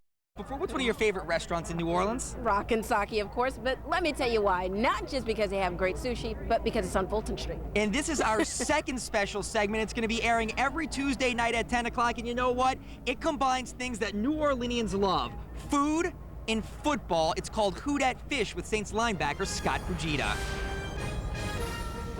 Hey, I'm Scott Fujita down here at Rockin' Sake. I'm Chef Dirk. This week on Who Dat Fish, we're going to honor a certain Saints player. This week, that player is? My boy Scott. Shoot, it's me! All right, now this is the Mount Fujita roll. Why are you choosing these ingredients exactly for the Mount Fujita roll? Actually, it just popped in my head to put these two together. All right, sounds good to me. It's been a big hit. It's the #1 seller. So what do you have to say to women like my wife from California who say crawfish and sushi? I guess I just have to tell her to try it and go with it. All right, so now why exactly the Mount Fujita roll for me? For you, because you're slow. Got it. And for those of you who aren't familiar with Mount Fuji, in Japan it's called Fujiyama. It's a tall, triangular mountain with a snow-crested peak. It's sweet. And then you just take his special sauce that everybody loves. Some people will not get the roll, but say, I want the Fujita sauce. All right, there it is, folks. This week on Who Dat Fish, the Mount Fujita roll. Ba-boom! That's good. You know what? Scott Fujita is going to be doing that for us every week, Tuesday nights, 10 o'clock, 16 rolls, 16 Saints players. The post-game reaction for you. That's right. Keely will be outside the locker room. I'll be out here. Complete wrap-up, the start of the NFL season. Saints versus Colts. I say 34-31 Saints on a Lindo Mare field goal to win it. We shall see. It's going to be an amazing night, folks. Stay with us after the game and enjoy the game. Good luck, Drew Brees, Deuce McAllister, and Reggie Bush. Good night, everybody. Indianapolis Colts and the New Orleans Saints will take the field to do battle. Right now, inside the New Orleans Saints locker room, there is Deuce McAllister putting the pads on, part of that 1-2 running back punch with Reggie Bush. Drew Brees, who played his college ball right here in the state of Indiana, meditating before the Saints take on the Indianapolis Colts. More from the NFL opening kickoff 2007 presented by Sprint. Present Hunt! And now, to honor America, please welcome award-winning R&B singer-songwriter Keisha Cole, along with the Fort Wayne, Indiana Voices of Unity Youth Choir. Oh, say, can you see by the dawn's early light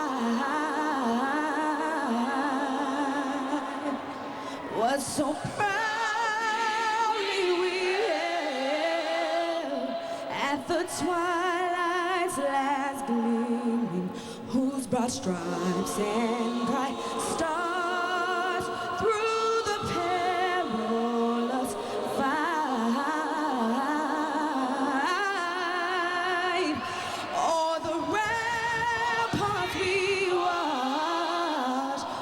so gallantly streaming, and the rockets ringing,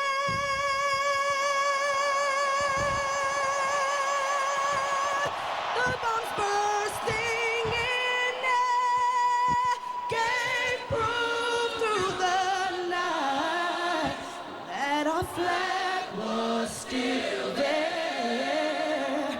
Oh, say does that star-spangled banner yet wave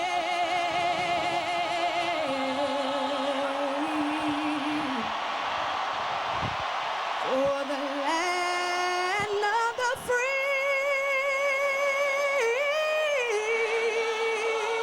and the home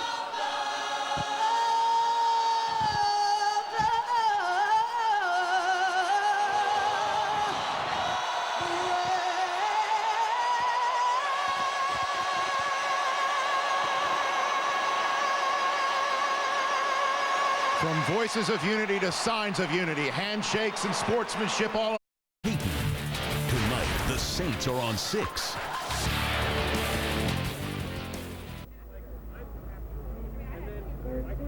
Good evening, everybody. I'm Fletcher Mackel. A very disappointing game tonight in Indianapolis, Indiana. The Saints lose 41-10, as ugly as it gets. The first time since after Hurricane Katrina, really when Sean Payton took over and Drew Brees got here, that they just got whipped up and down the field, and it came at the hands of New Orleanian Peyton Manning. Let's not waste any time. We're going to get right to Jason David, who's talking live right now. I got to get better at.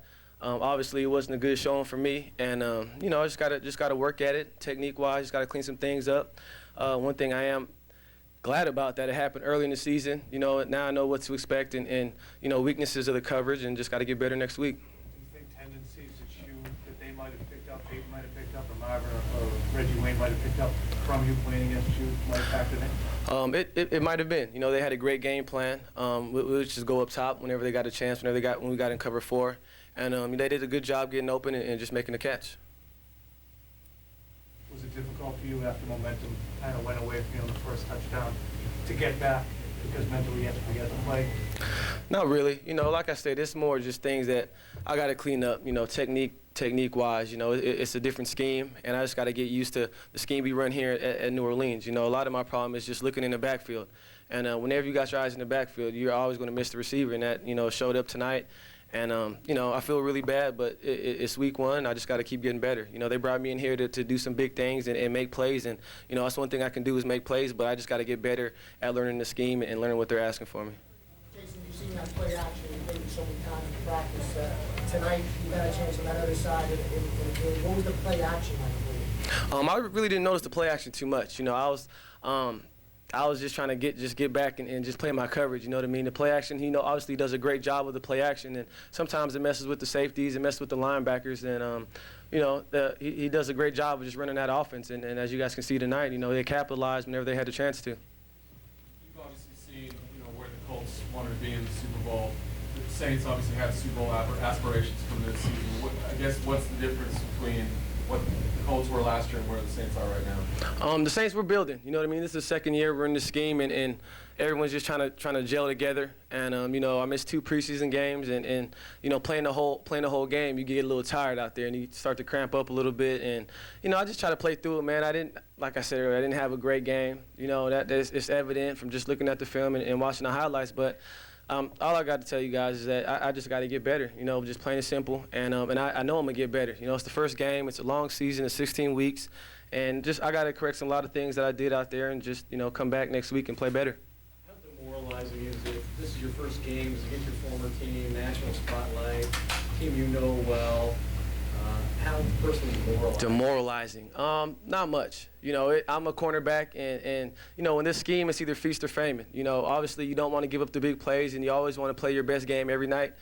Every night you're out there playing football, but demoralizing, I wouldn't say it's demoralizing at all. You know, that comes with the position.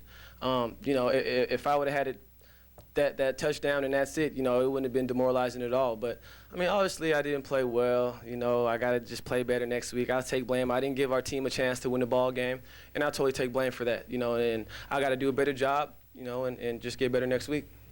Did you feel like you had redeemed yourself for the first touchdown when you scored yourself? No, not really. You know, I just felt like I need to make plays, and that's why I'm out there. That's part of the job. You know, it's not nothing about, oh, I gave up a touchdown, I scored a touchdown, now I'm good. You know, I just got to do a better job and play better and work on things at practice. You know, one thing, it's really not anything physical, which is a good thing. You know, it's more mental mistakes and technique mistakes, so it's always something that can be corrected. Like I said, we got 15 more weeks in the season. I got to get better and just play better. And that time it was Jason David who got... I don't know. I didn't really ask them what they thought of how I played. I kind of think that I already had the feeling of what they think of how I played, and you know, that's okay, and that's understandable, and I'm fine with that. You know what I mean? I know I didn't play the best game I ever played, probably the worst game I've ever played in the NFL, and I just got to get better. You know, I learned early. I'm glad it happened early. You know, and correct things next week, correct things tomorrow, matter of fact, at practice, and just try to get better. All right, Jason David saying he played his worst game as a professional. I agree with him. He's making fans forget Fred Thomas real fast after that game tonight. One Indy fan actually said, thanks for taking Jason David after getting burned for 3 touchdowns tonight. Now from the losing locker room to the winning locker room, let's hear what New Orleanian Peyton Manning has to say. His press conference is going on live right now. In the second half, we hit him with some big plays. Really didn't. Yeah, execution was better. We had some, never really got in a rhythm. You know, we had a lot of first down, second down, third downs in the first half. Saints were doing a good job on third down of making us punt. We had some third and longs due to some penalties, and we really tried to be sharper, and it was a great start in the second half coming out and getting that first touchdown. Then, of course, our defense played great all night. I mean, the offense actually gave the Saints their only touchdown. Reggie had 3 touchdowns.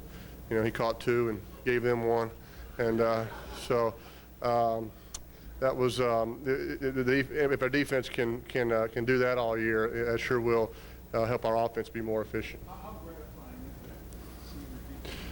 Well, I think the defense felt really challenged. I mean, there's no question that all off season, that's all everybody has talked about. Now, this is just one game now. I mean, you know, it takes 16 games, but I think they did feel challenged coming into this game of, hey, the defense has lost all these guys, and you know, the old cliche is true. When you lose some great players, everybody else has to step up. And you know, we had a lot of young guys stepped up and played good tonight, and it sure was a good start. And that's all it is a start, though. What's that? I thought the offensive line did an excellent job in both the run blocking and the pass protection, and against a real active front, against some really good players, and it was a good start for them.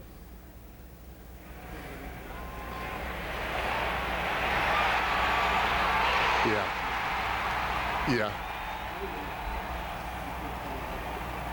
I do, and that was one play that we kind of had both. Thought we had Gonzalez had a chance for a touchdown and just couldn't hold it quite long enough to see what his angle was and overthrew him. So, but yeah, besides that, you know, obviously you're always going to see some stuff on the film, but he has a real calm look in the huddle. You know, he doesn't really look like a rookie in the huddle. And like I said, it's just one game, and there's going to be times when he's definitely going to play like a rookie, but you sure do like his demeanor, and this will be a great learning experience from it for him, and I think he'll just continue to get better throughout the season. Let me tell you, I mean, with Joe, he's the reason I think the Saints eventually had to go to some blitzes and some single safety, because they're playing the double safety. You're running the ball, and all of a sudden, you know, you're getting 8-10 yards a pop. You know, defenses don't like that, and so if you don't have that running threat, then the defense can just take away one thing. But Joe ran hard. He blocked well. He's real smart, and I think he'll be a big factor for us in the passing game as well throughout the season. What went through your mind when you saw him go down the first play of the game? I didn't like that. Yeah, I did not like that at all. You know, you always, anytime there's a big hit, you always feel, you know, responsible. Hey, I didn't have to. I could have thrown it on his back hip, or I could have thrown it somewhere else. And so you don't like to start the season as a big hit by McKenzie. And anytime receiver takes a big hit as a quarterback, you always feel responsible. So but I went over there. I had a little a little sigh of relief when he says he just had the wind knocked out of him, and he's a tough guy, and we certainly need him on the field for us this year. Sure.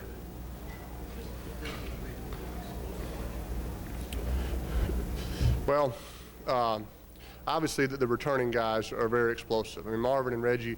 Marvin, I'm telling you, is as fast now and is going into his 12th year as he was when I first got here, going into his 3rd year. Reggie has gotten even better from last year, which is saying a lot. Dallas is extremely explosive. We were pretty much 2 tight ends the whole game. You know, when he's up in the slot, it makes the defense make a decision to put a linebacker on him. And then, like I said, Adai is going to have a great year because he can carry the load. So we need to just get Gonzalez, keep him coming, get him developed. But these guys have worked real hard to develop the timing and the efficiency that we had, and hopefully we can just keep that going. All right, Peyton Manning talking about the game that New Orleanian Reggie Wayne had tonight. He was phenomenal. Their offense was lights out. We thought it was going to be a shootout, totally lopsided. The Colts dominated this game. Again, the final 41-10. They absolutely destroyed the Saints inside the RCA Dome. Stay with us, everybody. When we come back, we're going to hear from Saints head coach Sean Payton, his thoughts about this very bad loss to open the 2007 season.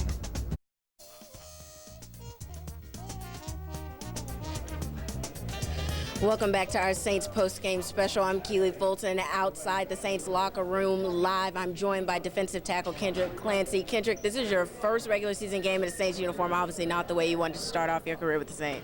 No, you know, it's kind of hard, you know, starting off like this, but, you know, it's over with now. You know, just got to, you know, go back to the drawing board, get ready for next week. You know, that's all we can do.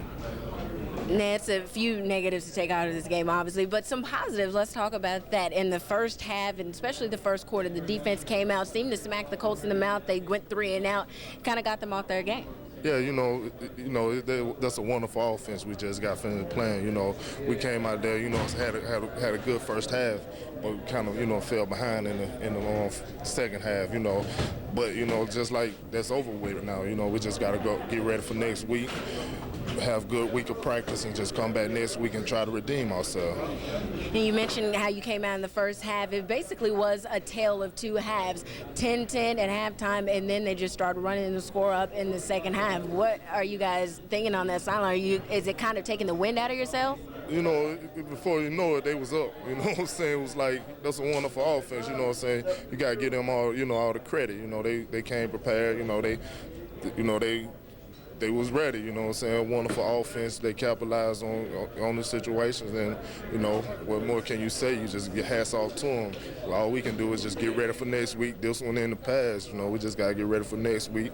Go back tomorrow, watch the film, and just get ready for next week and be prepared to play our next opponent. And we mentioned this right while we were talking in the break. It was a disappointing loss for you guys. How much fire and motivation will you guys have this next week of practice as you go to face Tampa Bay? You know, anytime you play a game like that and you get beat like we got beat, you know what I'm saying, you want to come back and, you know, have a nice showing. So we just, you know, take it a day at a time. You know, we got tomorrow, you know, watch the film, you know, look at our mistakes, you know, try to correct our mistakes next week. And then, you know, just take it one day at a time. All right, thank you so much for joining us, Clancy. Now let's send it inside to the podium where we'll take Deuce McAllister live. Second and longs because kind of the strength of their team are the defensive ends. You know, if they can get upfield and rush the passer, then you're going to have trouble.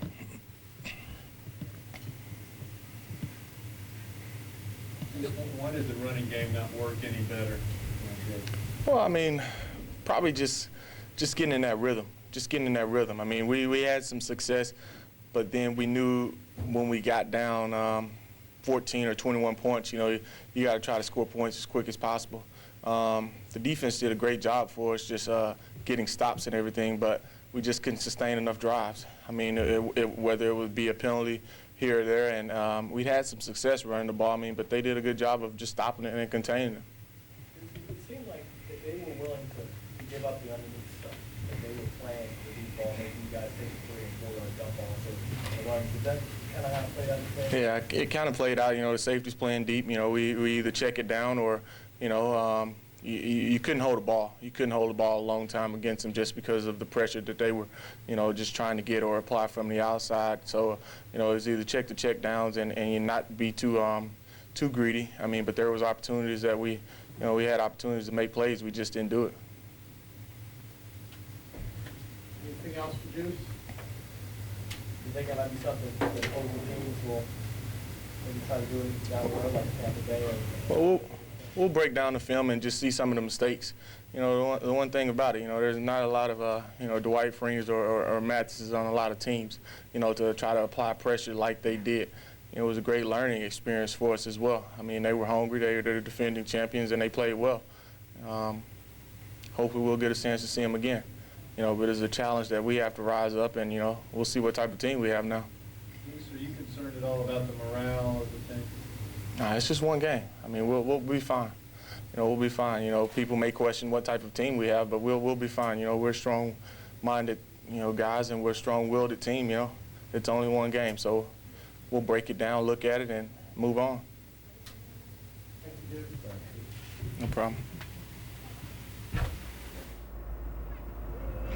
And again, Deuce McAllister saying that it is just one game. After the season they had last season, I think fans are going to give them the benefit of the doubt. Media probably will too, but we shall see next week against Tampa. After a beating like this, you'd hope that they'd come out with a little fire and a little passion and something to prove after losing 41-10. Hard to believe this game was 10-10 at halftime. It seemed like it really could have gone anyway. Stay with us, everybody. We're going to have plenty more live interviews from the Saints loss here in Indianapolis when we return.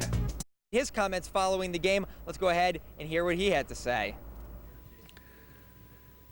Oh, we were in a handful of coverages. So, I mean, we had some drop-down safety looks. We had a zone pressure on one play.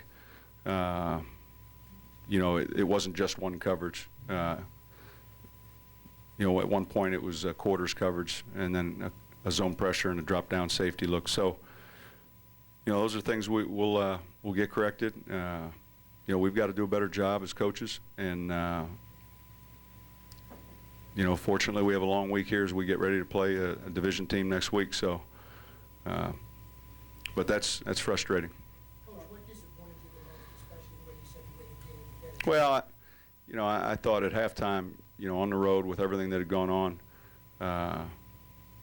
it was kind of nip and tuck possession game in the first half, and we had some opportunities, some things that in the second quarter that we didn't convert on. But that being said, being 10-10 at the half and coming back out with the opening kickoff, what was frustrating was our inability in the second half, really, and then there were some third downs in the first half, but our inability to convert some third downs and keep the ball moving. I thought our defense needed a break too, and that I thought in the second half that was something that was frustrating. We had some miscues, and again, credit Indianapolis. They did a good job flying around and pursued the football real well.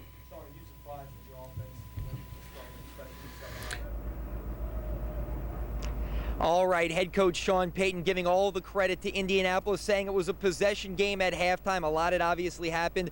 10-10. We thought it could have gone either way. The wheels really came off the truck, so to say, in the second half.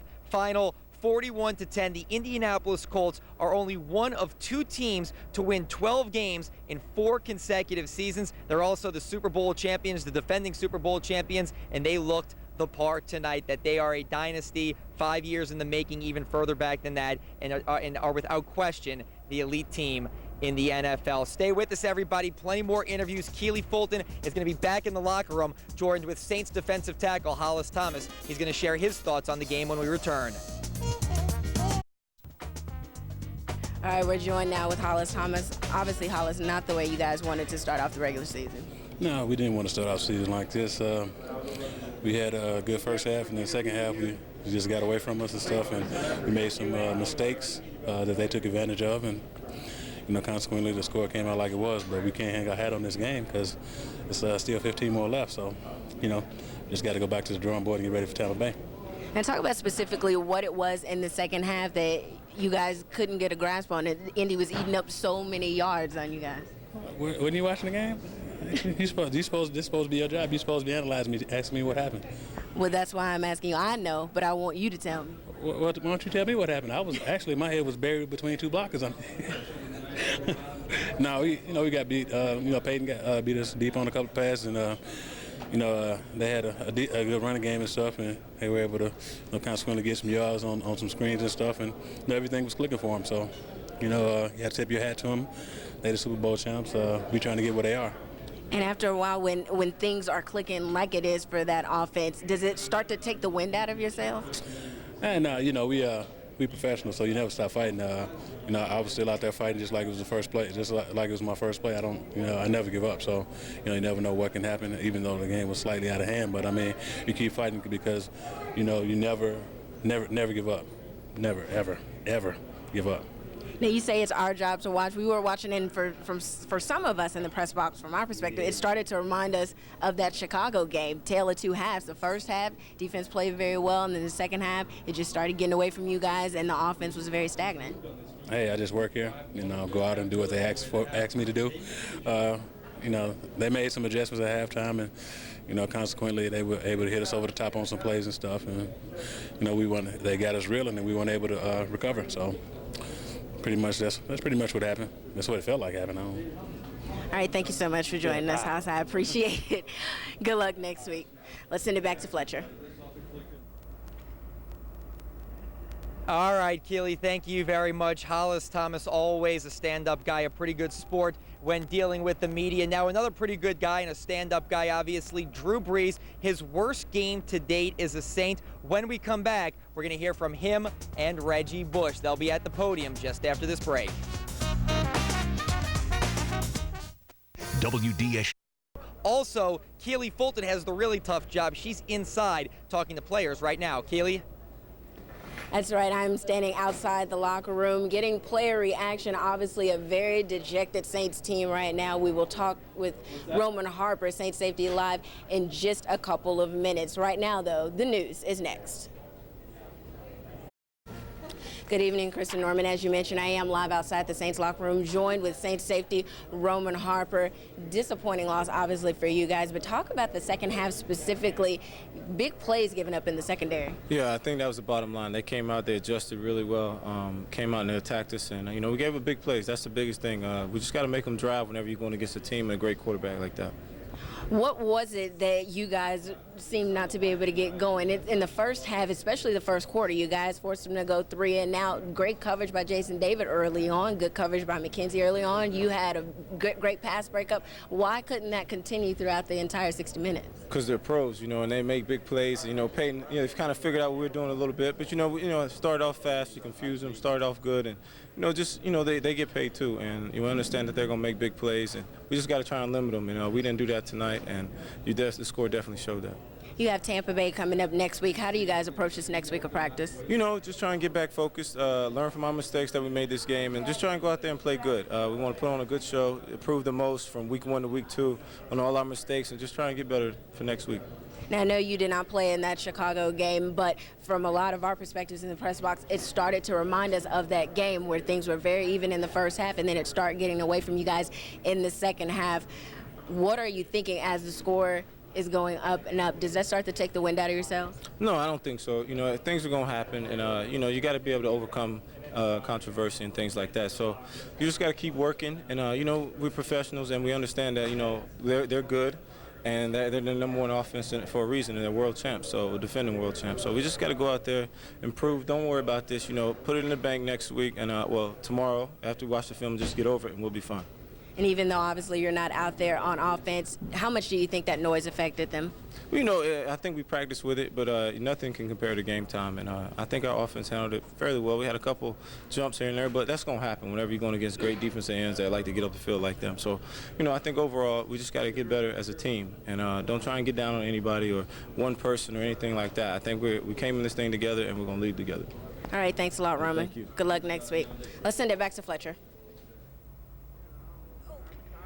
All right, Keely, thank you very much. Roman Harper coming off that knee injury. A so-so game, I guess you could say, in his return. A pretty decent rookie year last year before he got hurt.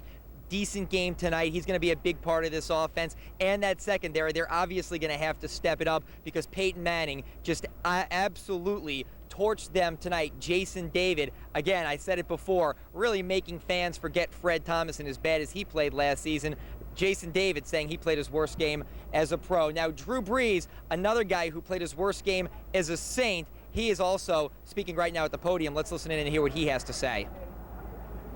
Yeah, I mean, the style of defense that they run is you know, a lot of zone coverage. They're going to play soft. They're going to make you throw it underneath.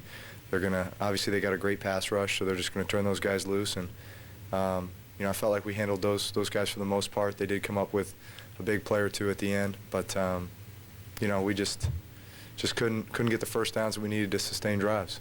Drew, overall, can you just sum up this win, national, Hey, TV, Super Bowl? sometimes you get the bear, sometimes the bear gets you. It got us tonight. But, you know, am I disappointed? Yeah, absolutely. Is the season over? Heck no. It's one game. And you know what? Everything happens for a reason. Maybe we deserve to get our butt beat tonight and, you know, put a little fire into us and, you know, make us mentally tougher.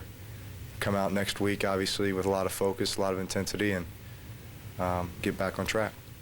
As one of the offensive leaders, what's one of the first things you hope to improve on, just talking about your own play next week? Well, you know, I think just Tampa is another one of those defenses that plays this style of football with a lot of good athletes on the field, a lot of team speed, and, you know, they force you to, you know, kind of be methodical, move the ball down the field, not make mistakes.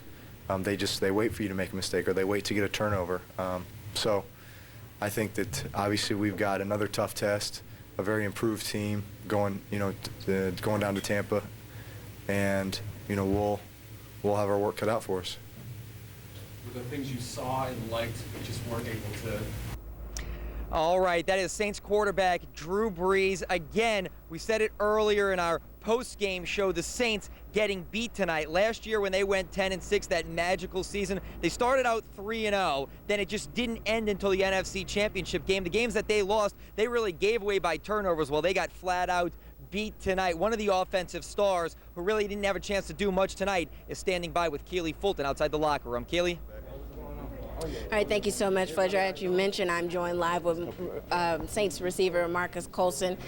Obviously, again, not the way you guys wanted to start off the regular season, but what was it about the Colts defense that frustrated you guys so much? You know, they pretty much eliminated the big plays from our offense. That's just the way they play defense. They had to keep the ball in front of them and, you know, come up and make tackles, and, you know, they were successful at it tonight.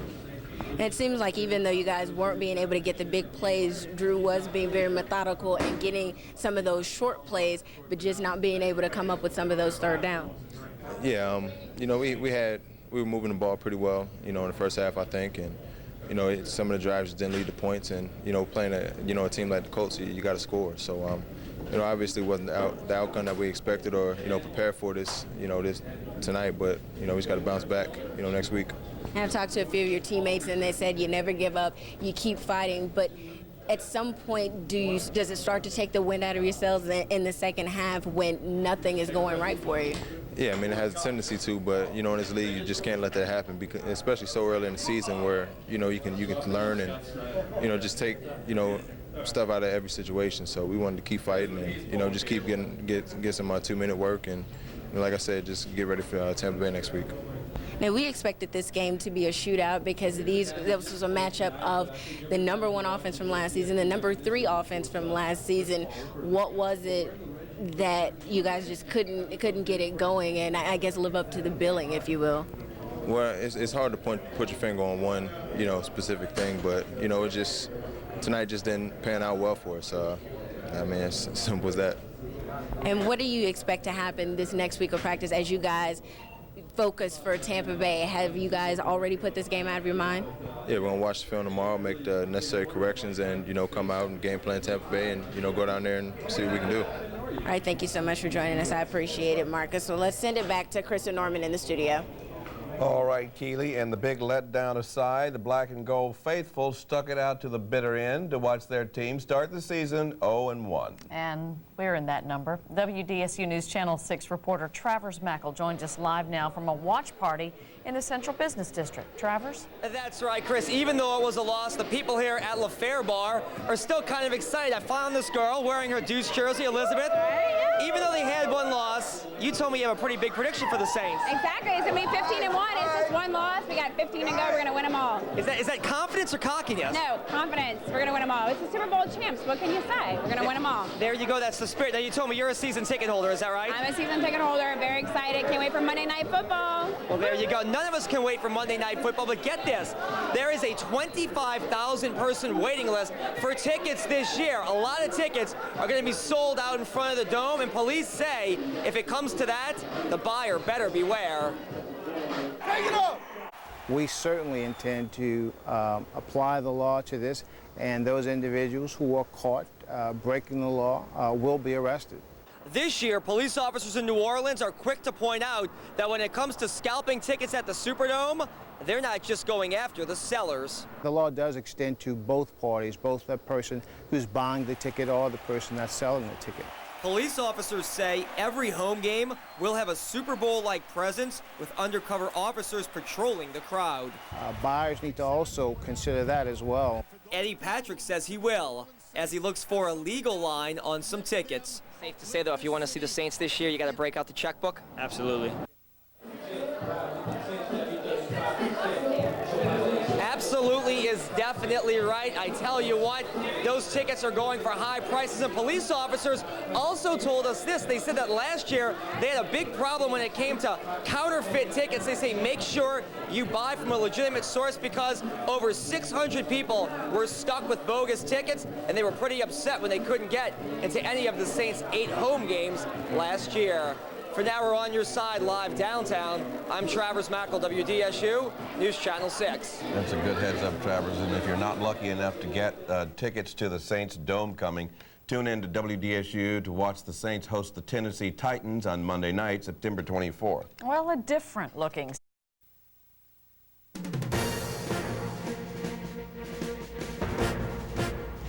Welcome back to Indianapolis, everyone. I'm Fletcher Mackle. The Saints losing 41-10 against the Indianapolis Colts. I don't think 6 hours ago anybody watching right now in New Orleans would have predicted anything like that. Maybe 41-34, 41-31, but 41-10. And the sick thing is the score was 10-10 at halftime and really could have gone either way. Peyton Manning just lit it up in the second half, showing why he's the MVP of the league, a future Hall of Famer, and why this team, they're the defending Super Bowl champions. Keely Fulton has been outside the locker room, the Saints locker room, since the game ended. Right now, she's standing by with Saints defensive end Charles Grant. I'm joined now by defensive end Charles Grant. Charles, what happened to this defense in the second half? You guys were doing so well in that first half. It's kind of like a tale of two halves almost. I mean, you just got to get better. That's it. Big plays kill you. You know, it's a team effort. Overall defense, we lost as a team. Nothing individually. All we can do is bounce back. The things were going so well for that offense in the second half. Are you looking at the score as it's running up, and is it almost seeming to the point where it's too far out of reach? No, the game is never over. 2 big plays, you're right back in it. You know, and that's how this football team feel. But this one over and done. You know, it's just like anything in life. When it's done, it's done. You can't do nothing about it. You can't get it back. Don't think about it. So you got to keep fighting, man. This football team is a fighting football team. Well, how do you approach next week after a loss like this? Work. Just work hard, man. It's like you go to work today, and the day didn't turn out the way you want it to be, you go back the next day and you try to improve on your game. You just get better, man. If each individual do something better next week, this football team has a great chance of winning the game in Tampa. And then, obviously, you are on defense, but when you looked at what happened on the offensive side of the ball, they just couldn't get anything going. Were you guys trying to rally them on the sidelines to try to push them on? I mean, this is an ebb and flow game. It's going to be time defense to be like that. We're supposed to pull together all around. You know, it's not offense and not defense. It's a team effort. The day New Orleans Saints as a team lost. Thank you so much, Charles. I appreciate it. Good luck next week. Fletcher. Thanks.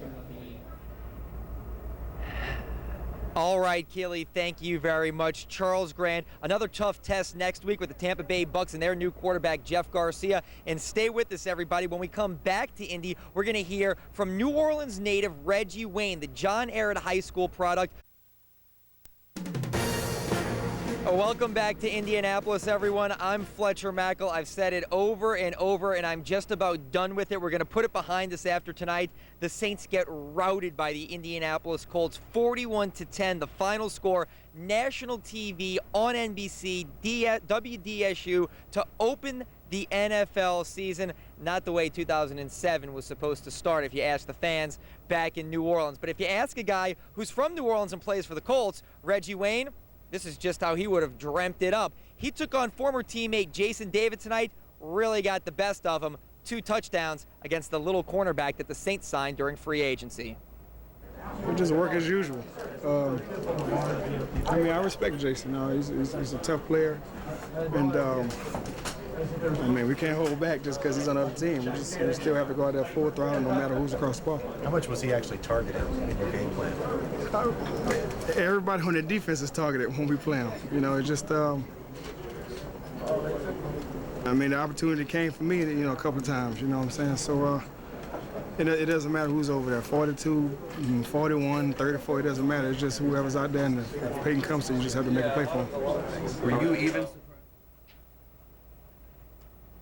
Now, Reggie Wayne told us earlier this week, despite going to the University of Miami and now making his home here in Indianapolis playing for the Colts, he says he'll always be a West Banker, a graduate of John Ehret High School, and that's why we love him. Kudos to him, Peyton Manning, and Joseph Adai from LSU tonight. 3 great players, 3 great guys, 3 great performances tonight. And when we come back, we're going to hear more from the Saints. Wide receiver Terrence Copper is outside the locker room waiting to talk to our Keely Fulton. Life premieres Wednesday, September 26th on NBC. Welcome back to Indianapolis, everyone. I'm Fletcher Mackel. We're going to go back into the Saints locker room in just 1 second because Keely Fulton is standing by with wide receiver Terrence Copper. But before we do that, we want to run through a few of the numbers. This offense was nearly unstoppable in the preseason. Drew Brees, Reggie Bush, Deuce McAllister, the wide receivers really hitting on all cylinders. But at one point in this game, late in the third quarter, Drew Brees was just 11 of 18 for 57 yards, and believe it or not, it got worse. He threw a couple of interceptions and fumbled in the fourth quarter. For more answers about what happened with the offense, let's go now to my colleague, Keely Fulton, who's standing by with Terrence Copper. All right, we're joined now by receiver Terrence Copper. Terrence, obviously not the way you guys wanted to start off the season. Talk about the offense and why you guys just weren't able to get it going. I think the Colts had a great scheme going into the game. Hats off to their defense. They played a great game. But, we didn't make enough plays on offense, whether it's the passing game or whether it's the run game. We just didn't make enough plays. And we looked at you guys in the preseason. It seemed like you guys were mid-season form, and actually at the very beginning of this game were able to move the ball very well. Why couldn't that be stretched out to the rest of the game? I think, like I said, their defense stepped up. They start adjusting to the things we was doing, and they was making plays. That's basically what it comes down to, making plays, and they was making plays on defense, and we wasn't on offense. We didn't make enough. So, like I say, hats goes off to their defense. Talk about Drew's a struggle for him, obviously, tonight, had those 2 interceptions. I don't think he struggled. I think a couple of plays were misfortunate for him, but he definitely wasn't struggling. Drew a great quarterback. He's going to get back in the film room, and we're going to continue to make a push. Finally, how much did the crowd noise factor into it? Because when you're inside in this dome, the sound has nowhere to go. The dome definitely was loud, but we practiced that. We practiced that every day in practice, so the crowd noise really wasn't a big factor to us. You guys keep saying you're going to go back to the drawing board. I've talked to a couple of defensive players that are going to do that, and I know that's going to be the case as well. What will this week of practice be like? I don't know. I don't know what it's going to be like, but I know we're going to, like I said, go back to the drawing board and get this game behind us. We're going to watch film tomorrow, and this game is going to be behind us, and we're going to focus on the Bucks next week. All right, thank you so much, Terrence. I appreciate it. Fletcher, back to you.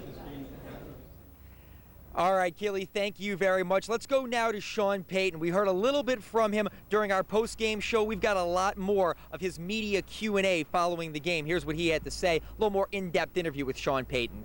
On the road with everything that had gone on, you know, it was kind of nip and tuck possession game in the first half, and you know, we had some opportunities, some things that in the second quarter that we didn't convert on.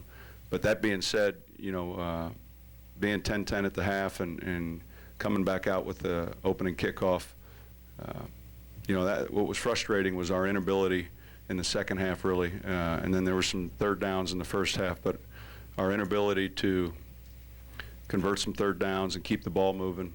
I thought our defense needed a break too, and you know, that I thought in the second half that was something that was frustrating. You know, we had some miscues, and you know, again, credit Indianapolis. They did a good job flying around and pursued the football real well. Sean, are you surprised that your offense went struggling, especially in the second half? Well, you know, you're disappointed. So obviously, you know, you want to score and you want to score points. So, you know, we had a big play early by the defense that gave us a touchdown, and so I think disappointed is more the word, and you know, we've got to get ready next week and put the right plan in place, and all of us collectively, you know, we got to do a better job, including myself. Why was it so difficult to get Reggie Bush started up after, Well, it wasn't just Reggie Bush. I mean, it was Deuce McAllister, it was Marcus Colston, and so you know, we kept saying early downs, you know, a soft defense, a coverage defense, and you know, I thought in the first half we did a decent job of running the football. In the second half, got away from us. So there was nothing specific. They played their defense and did a good job of doing it. Right at the end of the first half, but you had the ball about 4.5 minutes to go. It seemed like you're up 10-7. That could have been a time you could have gone down from your own 40. False start, 2 short gains, and you couldn't get the first down. Do you think that was kind of a critical turning point? Well, there was a handful. You know, they got a field goal out of that and tied the game. Now there's a number of points in that game. It'd be hard to pinpoint just one of them, but certainly, you know, the early down penalties against this defense, you've got to do a good job of staying ahead of the chains. And if you get into the long yardage situations, you know, you're going to struggle. So early on, I thought we were able to do that, and as the game wore on, we weren't. Sean, I know you haven't seen the film yet, but do you feel the offensive line can play a little better? I haven't seen the film yet. Sean, when a cornerback has that kind of problem, especially in his first game with a new team against his former team, as Jason David did, you worry about getting him back and getting his confidence back? No, he's a confident player. You know, that it's a tough life at corner. You know, those guys got to have short memories, and you know, he's a guy who work extremely hard, make the corrections he needs to make, and you know, it wasn't just Jason David out there. You know, I thought we needed to offensively create a little bit of a momentum and take the pressure off the defense in the second half. So, you know, this loss goes, you know, throughout the locker room, including the coaches. You know, we've got to look at this tape, make the corrections, and improve from week 1 to week 2, and that's what we'll do. All right, Saints head coach Sean Payton talking about how much better his team is obviously and hopefully going to play next week. And the good thing is that all the experts and prognosticators usually say after a team gets a beatdown like this, they'll come back and play hard with a lot of courage the following week. They're on the road again, the Saints' second straight year that they will open up with 2 road games. Last year because the Superdome wasn't ready. This year because they're playing obviously the first game to open the NFL season. Division game next week against Jeff Garcia and the Tampa Bay Bucks in a very hot Tampa, Florida. It's going to be an interesting matchup. This is the first time since Sean Payton has been head coach that he has a losing record. Last year, they opened up 3-0 on that magical run to the NFC Championship game. He's now 0-1. Hopefully, they can right the ship and get an even record by beating Tampa next week. We'll be covering the team all throughout the week as they get ready for the Bucks in about 10 days. For now, though, on your side, live in Indianapolis, I'm Fletcher Mackel, WDSU News Channel 6. I wish the outcome would have been different. Norman and Chris, back to you. Oh, don't we all? Just the same. Nice job up there, Fletch and Keeley. Safe travels. We'll see you when you get back here. And remember, you can always get the latest news, weather, and sports at WDSU.com. We'll get them next week. Good night.